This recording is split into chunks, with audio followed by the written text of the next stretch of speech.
अगर real depth आपको देखनी है ना तो वेद उठा लो। रियल फिलॉसफी इंडियन फिलॉसफी है। आराम से समझिए कि जो हिंदुइज्म है वहां पर करोड़ों भगवान क्यों है, उसका लॉजिक क्या है। पहाड़ की भी पूजा हो रही है, मिट्टी की जो मूर्ति है उसकी भी पूजा हो रही है, सूर्य की भी पूजा हो रही है, चांद की भी पूजा हो रही है। किसकी पूजा नहीं हो रही है? धरती जल अग्नि वायु आकाश सबकी पूजा हो रही है। तो हिंदू धर्म जो है वो क्या कहता है?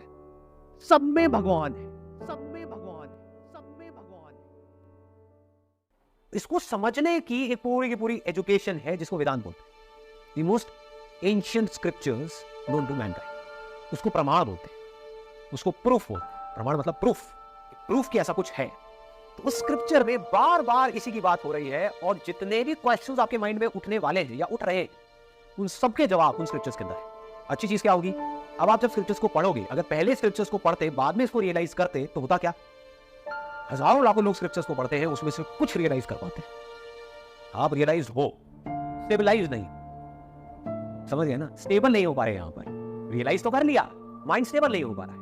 माइंड में डाउट्स उठ रहे हैं, बार बार डिस्ट्रैक्शंस आ रही है तरह तरह की, समझ नहीं आ रहा है, बहुत सारी चीजें समझ नहीं आ रही। तो जो भी आपके डाउट्स है, जैसे भी क्वेश्चंस है, वो सब वैदिक कल्चर के टाइम पे, because those were the kind of people who were extremely brilliant. आज जो लोग हैं वो सब मैकेनिकल है, 99.99% मैकेनिकल है।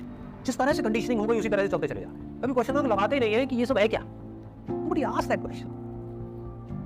उस वक्त क्या होता था? उस वक्त रिलीजन की बात नहीं होती थी, I'm talking about the Vedic culture। उस वक्त बात होती थी समझ की। एक्सट्रीमली इंटेलिजेंट पीपल, उन्होंने क्या किया? अपनी पूरी लाइफ डिवोट कर दी सिर्फ इस सच को जानने के लिए कि मैं कौन हूं। तो अब जैसे जैसे आप उसको पढ़ोगे तो आप क्या कर सकते हो?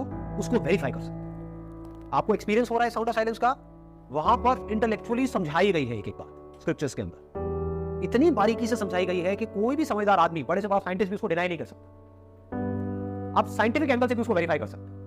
आप देख सकते हो कि जो वेदांता में कहा गया है, उपनिषद में कहा गया है, भगवत गीता में कहा गया है, क्या वही साइंस कह रही है या साइंस कुछ अलग ही कह रही है? क्वांटम फिजिक्स भी वही कह रही है या कुछ और कह रही है? तो आप यहां से भी वेरीफाई कर सकते हो, वहां से भी वेरीफाई कर सकते हो, लेकिन दोनों जगह से वेरीफाई करने के बाद भी वो सिर्फ एक बिलीफ। उसका प्रूफ क्या है?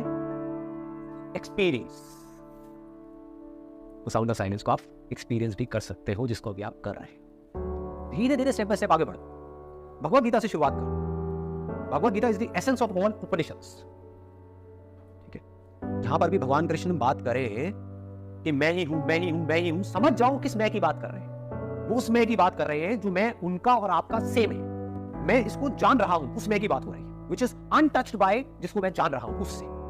हमेशा से ही मैं उससे अनटच था, हूं और रहूंगा। जैसे कि आकाश में सूरज है, इस धरती पे कुछ अच्छा हो रहा है, बुरा हो रहा है, सूरज की जो लाइट है उसके ऊपर उसका कोई फर्क पड़ता है? लाइट का सिर्फ एक काम है, इल्यूमिन करना। इल्यूमिन का मतलब समझते हो? उसको दिखाना। You are that light. अपने वो समझ कुछ और रहे हो। अब don't think about light in terms of light. अब यही बड़ी गड़बड़ हुई है।